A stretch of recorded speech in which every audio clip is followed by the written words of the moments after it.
Good morning, dear friends. In previous class, we have to discuss about some important definition in case of motion in straight line.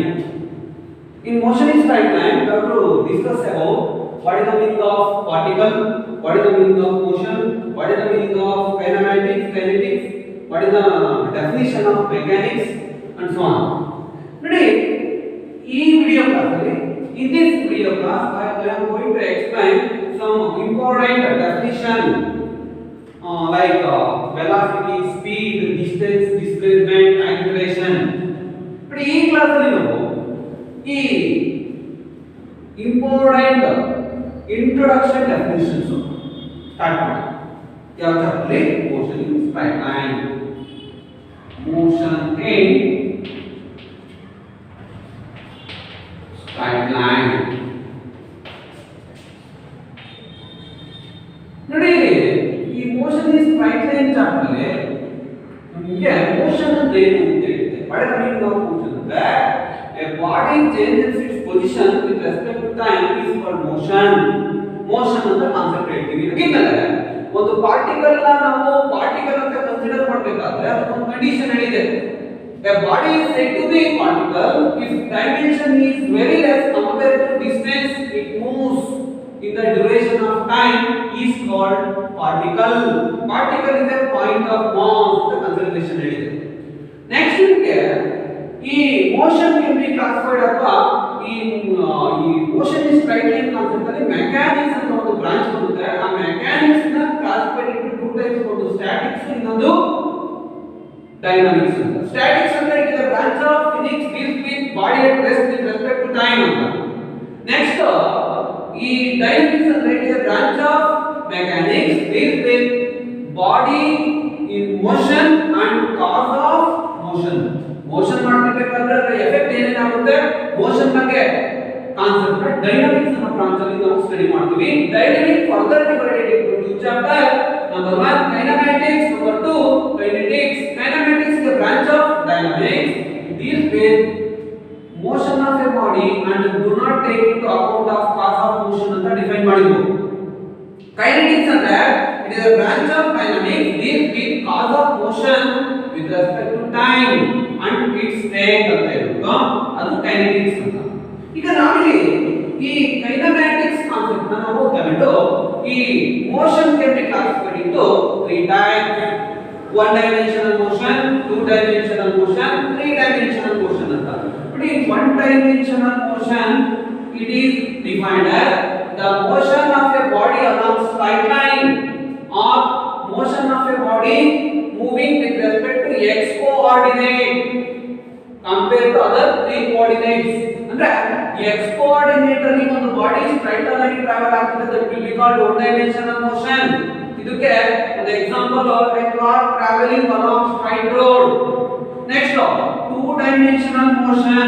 2 dimensional motion ಅಂದ್ರೆ a body moving both x and y direction of 3 coordinates. Example ಒಂದು projectile motion ಅಂತ ಕರಿತೀವಿ. ಅಥವಾ ಇದಕ್ಕೆ ಒಂದು good example ಅಂದ್ರೆ football player kicks a football. ಇಲ್ಲಿರತಕ್ಕಂಥದ್ದು ಒಂದು 2 ಡೈಮೆನ್ಷನಲ್ ಮೋಷನ್ ಆಗುತ್ತೆ. ಇದಕ್ಕೆ ಬೆಸ್ಟ್ ಎಕ್ಸಾಂಪಲ್ ಪ್ರೊಜೆಕ್ಟೈಲ್ ಮೋಷನ್ ಅಂತ ಕರಿತೀವಿ. ನೆಕ್ಸ್ಟ್ 3 ಡೈಮೆನ್ಷನಲ್ ಮೋಷನ್ ಅಂದ್ರೆ a body moving both x y z coordinates. Example flying bird in the sky. ಒಂದು ಬರ್ಡ್ ಈ ಸ್ಕೈ ಅಲ್ಲಿ ಸ್ಪೇಸ್ ಅಲ್ಲಿ ಫ್ಲೈ ಆಗ್ತಿರ್ತಕ್ಕಂಥದ್ದು 3 ಡೈಮೆನ್ಷನಲ್ ಮೋಷನ್ ಆಗುತ್ತೆ. ಇದು ನಾವು classification of motion according to the basis of dimension. 1 dimension, 2 dimension, 3 dimension ಅಂತ concept.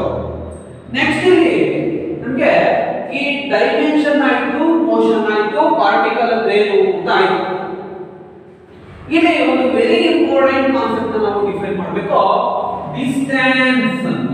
Very important, distance and displacement ಅಂತ. Very important concept. ಇದು ಎಸ್ಎಸ್ಎಲ್ಸಿ ನಲ್ಲಿ ನೀವು ಇದ್ರ ಬಗ್ಗೆ ಡೀಲ್ ಮಾಡಿದ್ದೀರಾ. Distance, display. What is the meaning of distance? Distance is also called path length ಅಂತ define ಮಾಡ್ತೀವಿ. ಪಾತ್ ಲೆಂತ್, ಪಾತ್ ಲೆಂತ್ ಅಂತಲೂ ಡಿಫೈನ್ ಮಾಡ್ತೀವಿ. path length or distance displacement. ಇವೆರಡು ಕಾನ್ಸೆಪ್ಟ್ ನೋಡಿ. ಇಲ್ಲಿ ಈ ಡಿಸ್ಟೆನ್ಸ್ ಅಂದ್ರೆ ಏನು, ಈ ಡಿಸ್ಪ್ಲೇಸ್ಮೆಂಟ್ ಅಂದ್ರೆ ಏನು ಅನ್ನೋದನ್ನ ಕಾನ್ಸೆಪ್ಟ್ ಇನ್ನೊಂದು ಕಾನ್ಸೆಪ್ಟ್ ಅಲ್ಲಿ ಹೇಳ್ತೀನಿ. ಈಗ ಇಲ್ಲಿ 3 ಪಾಯಿಂಟ್ಸ್ ಇರ್ತವೆ. ಯಾವುದೊಂದು ಪಾತು ಈ ರೀತಿ ಇರುತ್ತೆ. ಇದು ಎ ಪೊಸಿಷನ್, ಇದು ಬಿ ಪೊಸಿಷನ್, ಇದು ಸಿ ಪೊಸಿಷನ್. ನೋಡಿ ಈ ಡಿಸ್ಟೆನ್ಸ್ ಡಿಸ್ಪ್ಲೇಸ್ಮೆಂಟ್ ಇರತಕ್ಕಂತ ಒಂದು ಡೆಫಿನಿಷನ್ ಈ ರೀತಿ ಹೇಳ್ತೀವಿ. ಇಲ್ಲಿ ಯಾರೋ ಪರ್ಸನ್ ಪಾಯಿಂಟ್ ಎ ನಲ್ಲಿ ಸಿಚುಯೇಟ್ ಆಗಿ ಲೊಕೇಟ್ ಆಗಿ ಪಾಯಿಂಟ್ ಬಿ ಗೆ ಟ್ರಾವೆಲ್ ಮಾಡ್ತಾನೆ. A person travelling from point A to point B at a distance 7 meter ಅಥವಾ ಇಲ್ಲಿರತಕ್ಕಂತದನ್ನ 7 ಮೀಟರ್ ಅಂತಲೇ ಕನ್ಸಿಡರ್. 7 ಮೀಟರ್ 4 ಮೀಟರ್ ತರ 4 ಮೀಟರ್ ಎಷ್ಟು 4 metre. A body or person standing on point A after some instant of time, a person traveling from A to B point at a distance 4 meter in given interval of time. ಈಗ next ಈಗ ಈ person ಇಲ್ಲಿಂದ ಇಲ್ಲಿಗೆ ಹೋದ ಅಂದ್ರೆ ಇದರ ಒಂದು distance ಎಷ್ಟು. ಈಗ ಇದು ಇಲ್ಲಿರತಕ್ಕಂತ ಬಾಡಿ ಇಲ್ಲಿಗೆ ಹೋಗಿ ಸ್ಟಾಪ್ ಆಗುತ್ತೆ ಅಂದಾಗ ಇದರ ಡಿಸ್ಟೆನ್ಸ್ ಎಷ್ಟು 4 ಮೀಟರ್. ಡಿಸ್ಪ್ಲೇಸ್ಮೆಂಟ್ ಎಷ್ಟು 4 ಮೀಟರ್ ಆಗಿದ್ದರೆ ಡಿಸ್ಟೆನ್ಸ್ ಅಂದ್ರೆ ಏನು, total path travelled by A body in given interval of time ಅಂತ. ಡಿಸ್ಪ್ಲೇಸ್ಮೆಂಟ್ ಅಂದ್ರೆ it is the distance between initial and final point ಅಂತ ಕರೀತೀವಿ. It is the distance between final and initial point ಅಂತ define ಮಾಡ್ತೀವಿ. ಅವಾಗ ಇದು displacement ಆಗುತ್ತೆ. Initial point ಇದು ಫೈನಲ್ ಪಾಯಿಂಟ್. ಇನಿಷಿಯಲ್ ಇಂದ ಫೈನಲ್ ಪಾಯಿಂಟ್ ಇರತಕ್ಕಂತ ಡಿಸ್ಟೆನ್ಸ್ ನ ಡಿಸ್ಟೆನ್ಸ್ ಪಾಯಿಂಟ್ ಡಿಸ್ಪ್ಲೇಸ್ಮೆಂಟ್ ಅಂತ ಡಿಫೈನ್ ಮಾಡ್ತೀವಿ. What is the meaning of distance ಅಂದ್ರೆ it is the total path length or total distance traveled by a body in given interval of time is called distance. ಹಾಗಿದ್ಮೇಲೆ ಈಗ displacement distance 4 metre ಆಯ್ತು. ಇಲ್ಲ ಈ person ಮತ್ತೆ B ಇಲ್ಲ C point ಗೆ travel ಆಗ್ತಾನೆ. ಈಗ ಇಲ್ಲಿರತಕ್ಕಂತ ಡಿಸ್ಟೆನ್ಸ್ ಒಂದು 3 ಮೀಟರ್ ಇರುತ್ತೆ ಅಂತ. ಈಗ ಎಷ್ಟು ಇಲ್ಲಿರತಕ್ಕಂತ ಡಿಸ್ಟೆನ್ಸ್ ಎಷ್ಟು, ಟೋಟಲ್ ಡಿಸ್ಟೆನ್ಸ್ ಅಂದ್ರೆ total distance is equal to 4 plus 3 is equal to 7 metre ಆಯ್ತು. ಆದರೆ ಡಿಸ್ಪ್ಲೇಸ್ಮೆಂಟ್ ಎಷ್ಟು, displacement the distance between initial and final point ಅಂತ ಡೆಫಿನಿಷನ್ ಆಗಿದ್ದಲ್ಲ. ಇನಿಷಿಯಲ್ ಫೈನಲ್ ಗೆ ನೋಡಿ ನಾವು ಡಿಸ್ಪ್ಲೇಸ್ಮೆಂಟ್ ಮೆಜರ್ ಮಾಡಬೇಕು ಅಂದ್ರೆ ಇದು ಪರ್ಟಿಕ್ಯುಲರ್ ಡೈರೆಕ್ಷನ್ ಇರುತ್ತೆ. ಈ ರೀತಿ ಮೆಜರ್ ಮಾಡಬೇಕು. ಹಾಗಿದ್ಮೇಲೆ ಡಿಸ್ಟೆನ್ಸ್ ಗೆ ಒಂದು ಪರ್ಟಿಕ್ಯುಲರ್ ಡಿಸ್ಪ್ಲೇಸ್ಮೆಂಟ್ ಗೆ ಪರ್ಟಿಕ್ಯುಲರ್ ಡೈರೆಕ್ಷನ್ ಇರುತ್ತೆ. ಡಿಸ್ಟೆನ್ಸ್ ಗೆ ಪರ್ಟಿಕ್ಯುಲರ್ ಡೈರೆಕ್ಷನ್ ಇಲ್ಲ. ಅದಕ್ಕೋಸ್ಕರ ಇದು ಸ್ಕೇಲಾರ್ ಕ್ವಾಂಟಿಟಿ, ಇದು ವೆಕ್ಟರ್ ಕ್ವಾಂಟಿಟಿ ಹೇಳ್ತಿದೆ ಅಂತ. ನೆಕ್ಸ್ಟ್ ಇಲ್ಲಿ ಡಿಸ್ಪ್ಲೇಸ್ಮೆಂಟ್ ಎಷ್ಟು ಅಂದ್ರೆ ನೋಡಿ A B C B right angle triangle ಅಂದ್ರೆ ಇಲ್ಲಿ ಪೈಥಾಗೋರಸ್ ಥಿಯರಂ ಅಪ್ಲೈ ಮಾಡಿದ್ರೆ AC square is equal to 4 square plus 3 square ಆಯ್ತು. 4 square nothing but 16, 9 square nothing but 9, that will be equal to 25. AC square is equal to 25. AC is equal to root of 25 is equal to 5 meter. ಹಾಗಿದ್ಮೇಲೆ displacement ಎಷ್ಟು ಇಲ್ಲಿರತಕ್ಕಂಥದ್ದು 5 meter. ಗೊತ್ತಾಯ್ತಾ? Distance ನ both any direction ಅಲ್ಲಿ add ಮಾಡಿ total path value ಬರುತ್ತೀವಿ. But displacement ನ it is the shortest distance between initial and final point ಅಂತ ಡಿಫೈನ್ ಮಾಡ್ತೀವಿ. It is vector quantity, it is scalar quantity. ನೋಡಿ ಇಲ್ಲಿ ಒಂದು ಪಿಕ್ಚರ್ ಹೇಳ್ತೀನಿ. ಕಾನ್ಸೆಪ್ಟ್ ಫಿಸಿಕಲ್ ಕ್ವಾಂಟಿಟಿ ಅಂತ ಕರಿತೀವಿ. ಫಿಸಿಕಲ್ ಕ್ವಾಂಟಿಟಿ ಅಂದ್ರೆ ನಿಮಗೆ ಗೊತ್ತು, any measurable quantity. Physical quantity can be classified into two types. ಮತ್ತೆ again physical quantity can be classified into two types. Number one, scalar quantity. Number two, vector quantity. ನೋಡಿ physical quantity nothing but any measurable quantity is called physical quantity. Physical quantity further divided into two parts. Number one, scalar. Number two, vector. What is the meaning of scalar? A quantity having only magnitude but no direction is called scalar. A quantity having both magnitude and direction is called vector ಅಂತ ಕರೀತೀವಿ. ನೋಡಿ ಇಲ್ಲಿ what is the meaning of magnitude? Magnitude is the number. ಈಗ ಇದಕ್ಕೆ example ಅನ್ನು ಕೊಡ್ತಾ ಹೋದ್ರೆ ಇಲ್ಲಿ ಮಾಸ್ ಆಗುತ್ತೆ, ಲೆಂತ್ ಆಗುತ್ತೆ, ಟೆಂಪರೇಚರ್ ಆಗುತ್ತೆ. ಹಾಗೆ ನಾನು ಹೆಂಗೆ ಡೈರೆಕ್ಷನ್ ಡಿಪೆಂಡ್ ಆಗಿಲ್ಲ ಅಂತ ಹೇಳಬೇಕು. ಈಗ ಈ ಟೆಸ್ಟರ್ ಗೆ ಮಾಸ್ ಎಷ್ಟಿರುತ್ತೆ? ಒಂದು 550 ಗ್ರಾಮ್ ಇರುತ್ತೆ. ಇಲ್ಲಿರ್ತಕ್ಕಂಥ 50 ಗ್ರಾಮ್ ಒಂದು ವೇಯಿಂಗ್ ಬ್ಯಾಲೆನ್ಸ್ ಮೇಲೆ ಹಿಡಿದಿದ್ದೀನಿ, ಅವಾಗ 50 ಗ್ರಾಮ್ ತೋರಿಸ್ತು. ಈ ಡೈರೆಕ್ಷನ್ ಅಲ್ಲಿ ಇಡ್ತೀನಿ, ಅವಾಗ 50 ಗ್ರಾಮ್ ತೋರಿಸುತ್ತೆ. ಈ ಡೈರೆಕ್ಷನ್ ಅಲ್ಲಿ ಇಡ್ತೀನಿ, 50 ಗ್ರಾಮ್ ತೋರಿಸುತ್ತೆ. ಹಂಗಿದ್ಮೇಲೆ ಇದರ ಡೈರೆಕ್ಷನ್ ಚೇಂಜ್ ಆದ್ರೆ ಮಾಸ್ ರಿಮೇನ್ಸ್ ಕಾನ್ಸ್ಟೆಂಟ್ ಅಂತ ಹೇಳ್ತೀವಲ್ವಾ? ಹಂಗಿದ್ಮೇಲೆ ಈ mass is does not depends on direction of a body. ಇಲ್ಲಿರ್ತಕ್ಕಂಥ ಒಂದು ಮಾಸ್ ಗೆ ಡೈರೆಕ್ಷನ್ ಇಲ್ಲ, ಡೈರೆಕ್ಷನ್ ಮೇಲೆ ಮಾಸ್ ಕ್ವಾಂಟಿಟಿ ಡಿಪೆಂಡ್ ಆಗಿಲ್ಲ ಅಂದ್ರೆ ಇದು ಓನ್ಲಿ ಮ್ಯಾಗ್ನಿಟ್ಯೂಡ್ ಇರುತ್ತೆ, ಡೈರೆಕ್ಷನ್ ಇರಲ್ಲ ಅಂತ ಹೇಳ್ತೀವಿ. ಸ್ಕೇಲಾರ್ ಕ್ವಾಂಟಿಟಿ ಅಂತ ಕರೀತೀವಿ. ಈಗ ಲೆಂತ್ ಇಲ್ಲಿಂದ ಇಲ್ಲಿರ್ತಕ್ಕಂಥ ಲೆಂತ್ ಯಾವ ಡೈರೆಕ್ಷನ್ ಅಲ್ಲ ಯೂಸ್ ಮಾಡಿ ಮೆಜರ್ ಮಾಡಿ, ಇದಕ್ಕೆ ಲೆಂತ್ ಕಾನ್ಸ್ಟೆಂಟ್ ಇರುತ್ತೆ. ಅದಕ್ಕೋಸ್ಕರ ಇಲ್ಲಿರ್ತಕ್ಕಂಥ ಲೆಂತ್ ನಾವೇನಂತ ಕರೀತೀವಿ? ಸ್ಕೇಲಾರ್ ಅಂತ ಕರೀತೀವಿ. Length scalar. ಸಿಮಿಲರ್ಲಿ ಟೈಮ್ ನೀವು ಯಾವ ಡೈರೆಕ್ಷನ್ ಅಲ್ಲ ಮೆಜರ್ ಮಾಡಿ ಕಾನ್ಸ್ಟೆಂಟ್ ಬರುತ್ತೆ, ಅದಕ್ಕೋಸ್ಕರ ಸ್ಕೇಲಾರ್ ಕ್ವಾಂಟಿಟಿ. ಹಾಗೆ ವೆಕ್ಟರ್ ಅಂದ್ರೆ ಯಾವ ರೀತಿ? ಫಾರ್ ಎಕ್ಸಾಂಪಲ್ ಡಿಸ್ಪ್ಲೇಸ್ಮೆಂಟ್ ವೆಕ್ಟರ್ ಅಂತ ಹೇಳ್ತಿದ್ವಿ ಅಂದ್ರೆ ಇಲ್ಲಿರ್ತಕ್ಕಂಥ ಶಾರ್ಟೆಸ್ಟ್ ಡಿಸ್ಟೆನ್ಸ್ ಈ ಡೈರೆಕ್ಷನ್ ಅಲ್ಲಿ ಮಾತ್ರ ಬರುತ್ತೆ. ಎ ಇಂದ ಸಿ ಗೆ ಶಾರ್ಟೆಸ್ಟ್ ಡಿಸ್ಟೆನ್ಸ್ ನ ಮೆಜರ್ ಮಾಡಿದ್ರೆ in terms of this direction only. Direction ಇದೆ, magnitude ಇದೆ. arrow represent direction, number represent magnitude. Both number and direction gives the meaning of vector. So displacement is called vector quantity. ಗೊತ್ತಾಯ್ತು ಈಗ distance ನೋಡಿ, ಈಗ inward direction ಆಯ್ತು, ಇದೊಂದು direction ಇದೊಂದು direction. More than one direction ಇದ್ರೆ ಅದು ನಂಬರ್ ಆಫ್ ಡೈರೆಕ್ಷನ್ ಆಗುತ್ತೆ, ಬಟ್ ಪರ್ಟಿಕ್ಯುಲರ್ ಡೈರೆಕ್ಷನ್ ಇರಲ್ಲ. ಅದಕ್ಕೋಸ್ಕರ ಇದನ್ನ ನಾವು ಏನಂತ ಕರೀತೀವಿ? Scalar quantity. Distance is scalar quantity, displacement is vector quantity. ಗೊತ್ತಾಯ್ತು ಅನ್ಸುತ್ತೆ ನಿಮಗೆ? ಡಿಸ್ಟೆನ್ಸ್ ಅಂದ್ರೆ ಏನು? Distance is defined as the total distance traveled in duration of time is called distance. The shortest distance between initial and final point is called displacement. Distance is scalar quantity, displacement is vector quantity. ಇದರ meaning ಗೊತ್ತಾಯ್ತು? ನೋಡಿ ಇಲ್ಲಿ ನಾವು distance ಗೆ definition ಬರೆಯೋಣ. Very important ಇದು examination ಕೇಳ್ತಾರೆ. distance, what is the meaning of distance?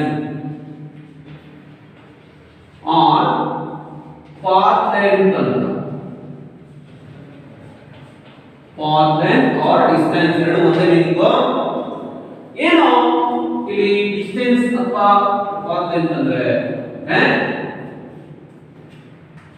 the total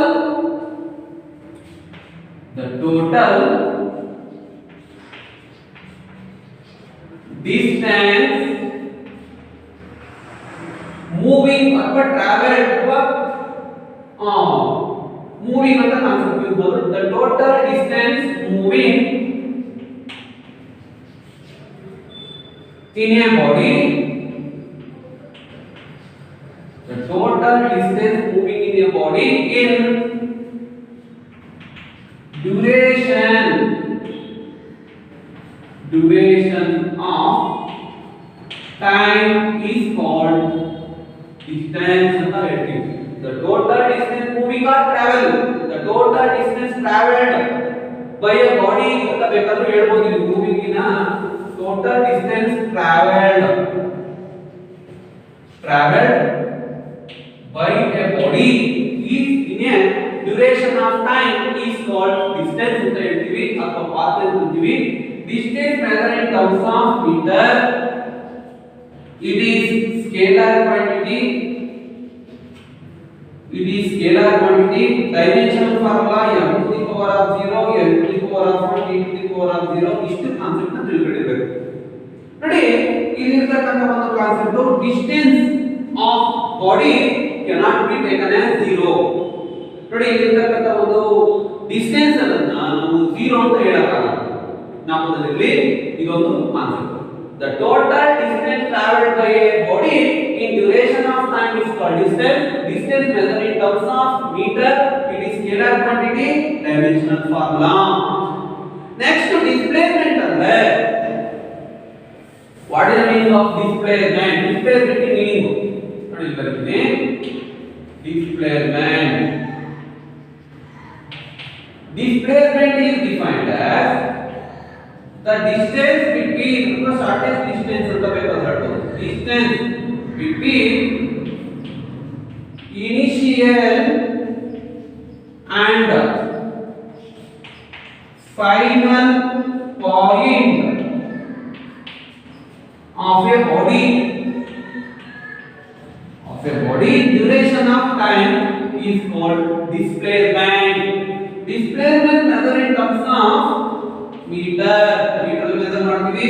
It is vector quantity. Dimensional formula ಬಂದು m to the power of 0, l to the power of 1, t to the power of 0. ನಮ್ಮದಲ್ಲೇ ಇದು displacement ಗಿನ displacement ಇರ್ತಕ್ಕಂಥ ಒಂದು definition. ಈಗ ನಮಗೆ ಇಲ್ಲಿ right any two difference between displacement and distance ಅಂತ examination ಅಲ್ಲಿ ಕೇಳಬಹುದು. ಈಗ ಡಿಸ್ಟೆನ್ಸ್ ಟು ಡಿಸ್ಪ್ಲೇಸ್ಮೆಂಟ್ ಎಕ್ಸಾಂಪಲ್ ಇಲ್ಲಿ ಡಿಫರೆನ್ಸ್ ಏನಂದ್ರೆ ಫಸ್ಟ್ ಡೆಫಿನಿಷನ್ distance ಕೆಳಗಡೆ the total distance traveled by a body in duration of time is called distance. Displacement के the distance between initial and final point of a body is called displacement. ಒಂದು difference ಆಯ್ತು. ಎರಡನೇ difference second difference it is scalar quantity, displacement is vector quantity ಅಂತ concept ಹೇಳ್ಬೋದು.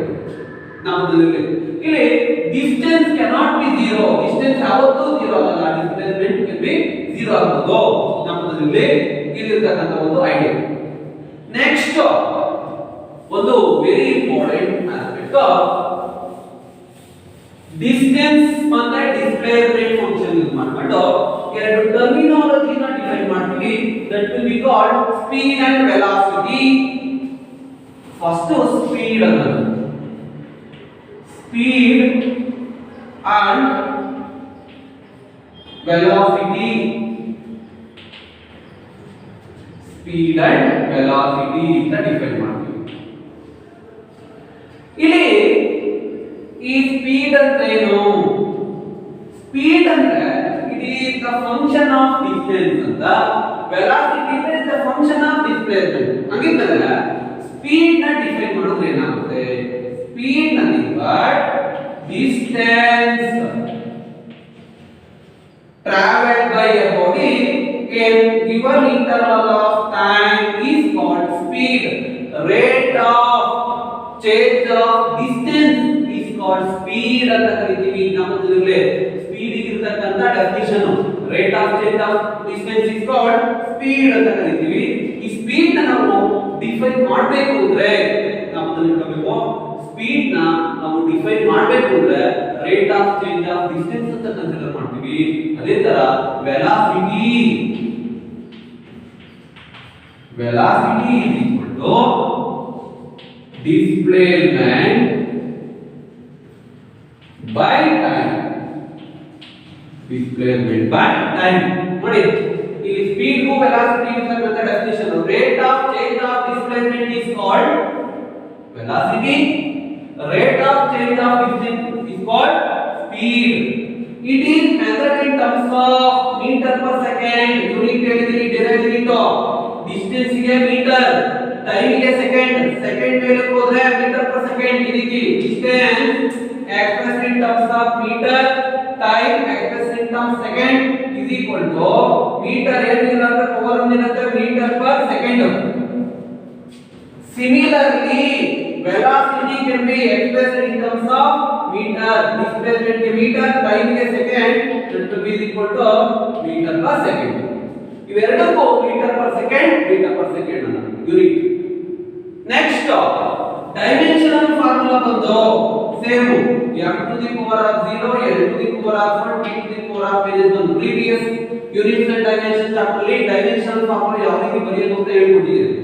Similarly, velocity के dimensional formula m to the power of 0, l to the power of 1, t to the power of -1. Both speed and velocity having same dimensional formula, that would be equal to m to the power of 0, l to the power of 1, t to the (10⁻⁻1). Next, it is scalar quantity. Speed is scalar. Velocity is vector. Velocity is vector. Simple ಆಗಿ ಒಂದು line ಮೇಲೆ ನಾವು ನೋಡ್ಬಿಟ್ರೆ s is a scalar, v is a vector. That's all. Can speed is vector ಕೊಡ್ತಾರೆ, no ಅಂತ ಬರೀಬೇಕು. Can speed is scalar, yes ಅಂತ ಬರೀಬೇಕು. Can velocity is vector, yes ಅಂತ ಬರೀಬೇಕು. ಒಂದೊಂದು ಮಾರ್ಕ್ಸ್ ಕೇಳ್ಬಿಡ್ತಾರೆ. Next, ಇಲ್ಲಿ speed can be measured only. ನೋಡಿ, speed can be measured only positive direction, 0 or positive ಅಂತ. Speed can be measured 0 or positive values, but velocity can be measured both 0, positive and negative. Velocity may be 0 or positive or negative. Speed may be 0 or positive. ನಾವು ಅದಕ್ಕೆ ಇದು ಈ speed ಮತ್ತೆ velocity ಇರತಕ್ಕಂತ ಒಂದು summary. ಇಲ್ಲಿ examination ಗೆ distinguish between speed and velocity ಅಂತ ಹೇಳ್ತಾರೆ. ನೋಡಿ, ಒಂದು ಕಾನ್ಸೆಪ್ಟ್ ತಿಳ್ಕೋಬೇಕು. ಫಿಸಿಕ್ಸ್ ಅಲ್ಲಿ ಡಿಸ್ಟಿಂಗ್ವಿಶ್ ನ ಬರೀರಿ, ರೈಟ್ ಎನಿ ಟು ಅಥವಾ any 3 distinguish between speed and velocity ಅಂತ ಹೇಳಿದಾಗ ಈ ಮೆಥಡ್ ನ ಫಾಲೋ ಮಾಡಬೇಕು. ಮತ್ತೆ ಮತ್ತೆ ಹೇಳಲ್ಲ, ಈ ರೀತಿ ಟ್ಯಾಬ್ಲೆಟ್ ಫಾಲೋ ಮಾಡಬೇಕು. ವೆರಿ ಇಂಪಾರ್ಟೆಂಟ್ ಡಿಸ್ಟಿಂಗ್ವಿಶ್ ಬರೆಯಕ್ಕೆ ನಿಮಗೆ ಎಕ್ಸಾಮಿನೇಷನ್ ಅಲ್ಲಿ ಹೇಳ್ತಕ್ಕಂತ ಒಂದು ಐಡಿಯಾ. ಇಲ್ಲಿ ಫಸ್ಟ್ ಸ್ಪೀಡ್, ಇದು ಮತ್ತೆ ಮತ್ತೆ ಹೇಳಲ್ಲ, ನೀಟಾಗಿ ಒಂದ್ಸತಿ ಹೇಳಿದ್ದು ತಿಳ್ಕೋಬೇಕು. ಸ್ಪೀಡ್ ಅಂತ, ಇಲ್ಲಿ ವೆಲಾಸಿಟಿ. ಎಕ್ಸಾಮಿನೇಷನ್ ಅಲ್ಲಿ ನಂಬರ್ ಆಫ್ ಟೈಮ್ ಹೇಳಿದ್ದಾರೆ 2 ಮಾರ್ಕ್ಸ್ ಗೆ. ಡಿಸ್ಟಿಂಗ್ವಿಶ್ ಅಥವಾ right any two difference between speed and velocity. ಇಲ್ಲಿ ಫಸ್ಟ್ ಡಿಸ್ಟಿಂಗ್ವಿಶ್, ಇದು ಡೆಫಿನಿಷನ್ ಏನು, it is method in terms of rate of change of distance. Rate of change of distance is called speed anta. It is the time rate of change of distance anta ಕರೀತೀವಿ, is called speed. ಇದು next, it is the time rate of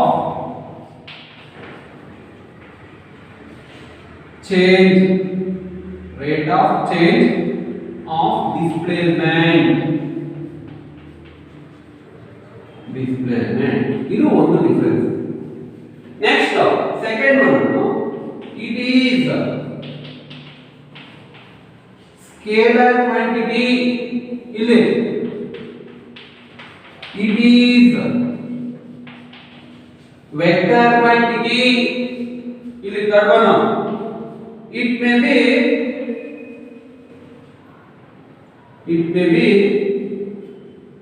0 or positive. It may be 0, positive or negative. ಇವು 3 distinguished purpose ನಾವು ತರಬೇಕು. Distinguish between speed and velocity ಅಂತ concept ಕೇಳಿದ್ರೆ ಇಷ್ಟು concept ನ ತಿಳ್ಕೊಂಡಿರ್ಬೇಕು.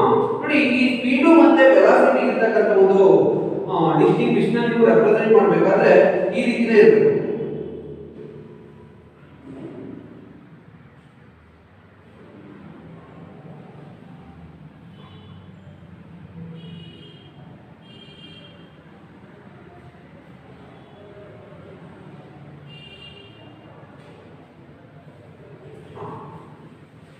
ಇಲ್ಲಿ ನೆಕ್ಸ್ಟ್ ಕಾನ್ಸೆಪ್ಟ್ ಒಂದು ಇಂಪಾರ್ಟೆಂಟ್, ವೆಲಾಸಿಟಿ ಟೈಪ್ಸ್ ಅಂತ. Various types of velocity. ಅದರಲ್ಲಿ ಫಸ್ಟ್ ನಾವು ಯೂನಿಫಾರ್ಮ್ ವೆಲಾಸಿಟಿ ಅಂತ ಕಾನ್ಸೆಪ್ಟ್ ಮಾಡ್ತಾರೆ. ಅದು ಯೂನಿಫಾರ್ಮ್ ವೆಲಾಸಿಟಿ. ಏನು ಯೂನಿಫಾರ್ಮ್ ವೆಲಾಸಿಟಿ? Uniform velocity. ನೋಡಿ, ಇಲ್ಲಿ ಯೂನಿಫಾರ್ಮ್ ವೆಲಾಸಿಟಿ ಅಂದ್ರೆ ಏನು? What is the meaning of uniform velocity? ಇಲ್ಲಿ ಯೂನಿಫಾರ್ಮ್ ವೆಲಾಸಿಟಿ ಅಂದ್ರೆ ಕಾನ್ಸೆಪ್ಟ್ ಸೇಮ್ ವೆಲಾಸಿಟಿ ಡೆಫಿನಿಷನ್ ಬರುತ್ತೆ, ಆದ್ರೆ ಒಂದು ಗಿವನ್ ಇಂಟರ್ವಲ್ ಆಫ್ ಟೈಮ್ ಅಲ್ಲಿ ಒಂದು ಬಾಡಿ ಒಂದು ಡಿಸ್ಪ್ಲೇಸ್ಮೆಂಟ್ ನ ಈಕ್ವಲ್ ಆಗಿ ಟ್ರಾವೆಲ್ ಮಾಡಬೇಕು. ಏನು? a body is unequal displacement in equal interval of time is called uniform velocity. A body is said to be, bariti nodi, a body is said to be uniform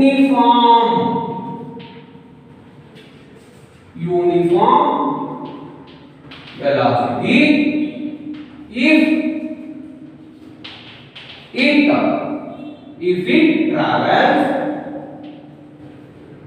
travels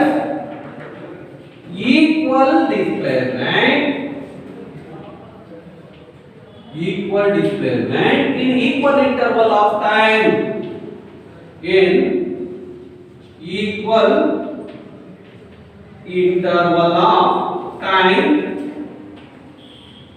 is called uniform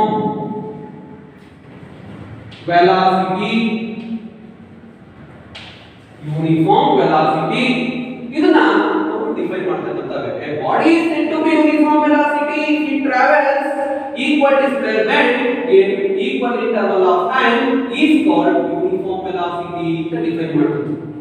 next ಅದೇ ತರ average velocity, instantaneous velocity, variable velocity ಅಂತ number of types velocity ಇದೆ.